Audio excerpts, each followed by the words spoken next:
Hi everyone, I just thought we'd give you an update today on some of the things going on around the park, and what better place than in Malagasy with some of the lemurs who are very chilled out. Malagasy's been closed for so long now, since before the first COVID lockdown, so they've gotten used to a really quiet lifestyle up here, and I must say it's peaceful and beautiful. But we are planning on opening up Malagasy again very soon. But quite frankly, the paths and things need a bit of tidying, so we'll have to get busy and make sure that these guys are all geared up and calm to start having visitors come back through the Malagasy enclosure. But it's good to see everybody. And of course at the park there's been a fair amount going on. I don't know if all of you have been sort of reading your newsletters in detail, but of course the introductions with our two new chimpanzees, Sasha and Kangu, have been going amazingly well. Chimp team has done a really nice job. First of all, focusing on Kangu. Had to split mother and son, brother and sister apart because she was too controlling over him. But now we've got Kangu, who's just a really lovely and calm individual, all sorted out in Brian's group. Even Rodders still likes to stomp his feet and shout at Kangu a little bit, but everybody seems to have accepted each other. And it's just really nice to see. So you'll have to watch this space. What effect will Kangu's presence have on the hierarchy with Brian? Will it, we're hoping, give Brian a bit more confidence so that he can be the very best alpha male? I mean, he's just a gorgeous lad, but he is a bit of a softie, so we're hoping that having Kangu at his back will actually give him a bit more courage. And with Sasha, she's made the move over to Bart's group really well. She's met every single chimp in Bart's group, and classic, isn't it? The individual that probably has the biggest issue and gets the most upset is the guy who's meant to be in charge. Big bad Bart himself just sort of loses the plot when he sees her. And I think that the issue with Sasha is that she is a big lady. She's quite a solid big chimp, but also she's older and potentially wiser, and I think he looks at her and just loses his nerve. So it's going to take a little bit of time to get everybody calmed down and used to her, but already she's spending the entire day and overnight with at least 5 or 6 other chimpanzees at all times. So the primate care staff are swapping individuals in and out of the group with her so that she gets used to it. Another problem child in that scenario is Peppa, which is interesting because Peppa has been really good with new introductions in the past, but for some reason, again, she looks at Sasha and feels that she has to try and puff up and do dominance displays, which we're waiting for Peppa to get over that. But with everybody else, Sasha's doing really well, and we're hoping to get that group assembled and going in and outside very soon. In order to make all of this happen, and this is, I would say, the joy or the purpose of the design of all of our facilities for the rescue and rehabilitation work that we do, that pavilion refurbishment that we did over the last 3 or 4 years has connected everything up. So it means that we were able, for Sasha's benefit and for the benefit of Bart's group, to swap the bachelors and Bart's group back around again. So the bachelors are back in their traditional enclosure from years ago, and Bart's are back over sort of more towards the watering hole side. And the reason for that is that the bedrooms and facilities there are so much better designed for doing the introductions in an easy way while allowing the rest of the group to have access out in the enclosure. So it's less disruptive for Bart's group, and hopefully that rolls on into making them feel happier about the introductions with Sasha. So really easy in one day. Maddie, our deputy head of chimpanzees, was able to sort of just get everybody swapped over in one go. And of course, how much fun and interest for the groups of chimps the boys get to go storming back out to what was Bart's enclosure that they know and check everything out, and Bart's get sort of overly excited about going back out into what was their old home. So it's quite a nice thing for all of the groups just to have a change of scene, and the pavilions is just brilliant for that, so we're really pleased.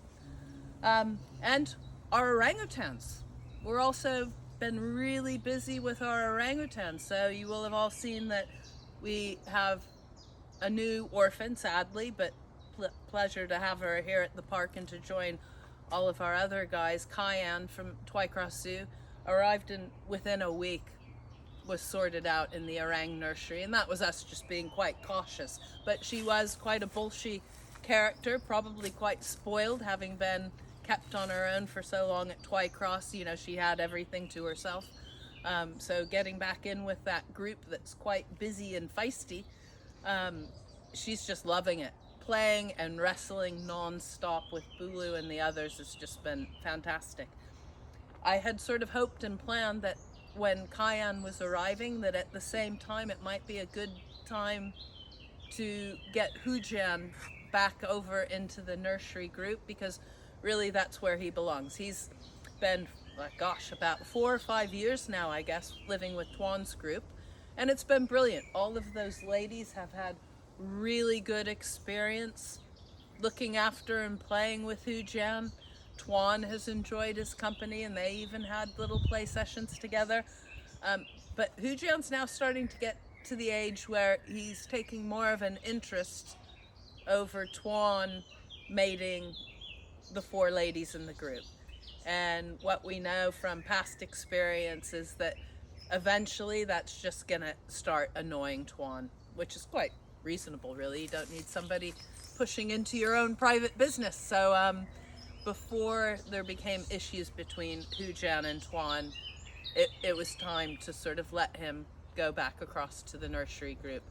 And again, because all of our enclosures and facilities are linked up by tunnels so that we can do this rehabilitation work, we just took 2 weeks, maybe it was a little bit longer, in letting Hujan out on his own early in the morning and encouraging him to go to the tunnel that connects the 2 enclosures and letting him find his own time and speed to make that journey across to the orang nursery. And after a couple of weeks, he felt confident enough with James encouraging him to do just that. Wandered out of Tuan's house, into the tunnel, up and over, and in with the nursery group, which is just fantastic. So he's now fully integrated with the nursery group. That happened pretty quickly. They all love him. And the wrestling sessions between him and Bulu are pretty epic. So we'll see how much hair he has left at the end of summer. But the nursery group at the orangutans is doing really, really well. And actually Tuan's group seems okay. It's a little bit quieter in there, but the ladies are all, you know, sort of quite mature and grown up, and everybody's enjoying the nice weather now. What else on my list of things, updates here? The UK pet trade. We've had a lot of people asking about what's the situation going to be with the new legislation. The government has announced now that the Kept Animals Bill has been abandoned. Quite honestly, didn't surprise me even a little bit.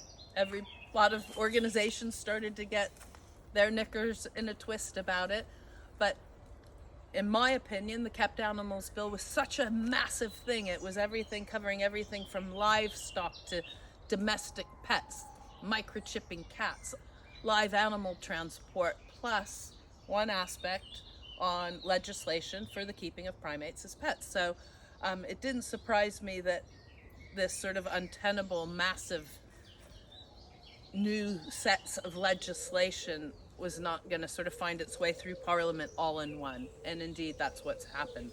So that's been abandoned, but what I have been made aware of, because I am part of the consultation process and steering group for the legislation, is that the primates as pets part of the Kept Animals Bill will be moving ahead. just on its own basis and standards. So you'll have to watch this place, but we are still very positive about the new draft legislation that has been done, and it's a beautiful document that's gone out to all of the stakeholders, so individuals and organizations that have a vested interest in the keeping of primates as pets or as privately owned. And I believe that that document will be available for all of you to look at as well in the next week or so. So watch this space. We'll give an update if any of you want to view the document that's been developed to protect all primates that are kept privately in Britain. And what we're hoping for is that this is going to be a big and significant step to stop all of those marmosets that we're just getting called to take over and over again, that are kept in bird cages in people's sitting rooms. Unscrupulous breeders who are knocking them out and selling them to unsuspecting people for more than £1,000 a piece. I feel that the new legislation will stop all of that. So we're going to keep an eye on it, stay involved, and we'll let you know when the document's available for you to look at, and let your MP and DEFRA and the government know what you think of it. Should it be even stronger? You need to weigh in and let everybody know so that the interest in this bill keeps moving forward.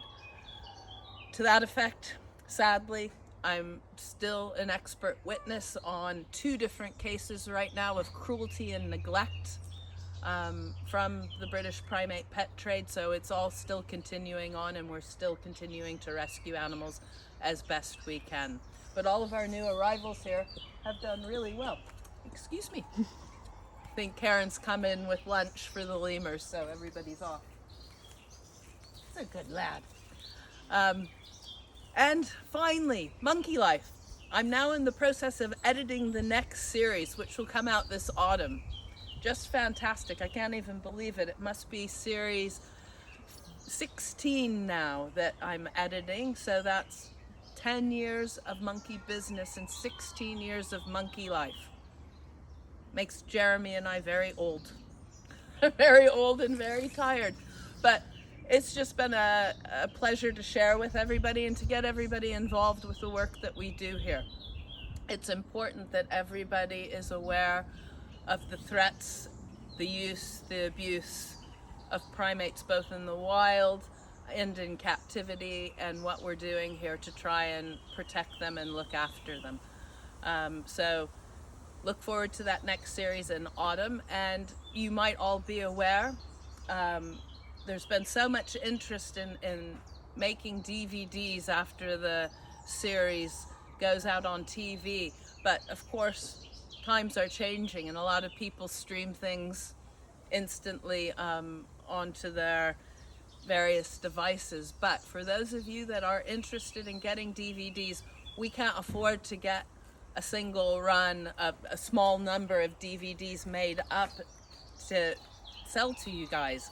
So we're doing a crowdfunding.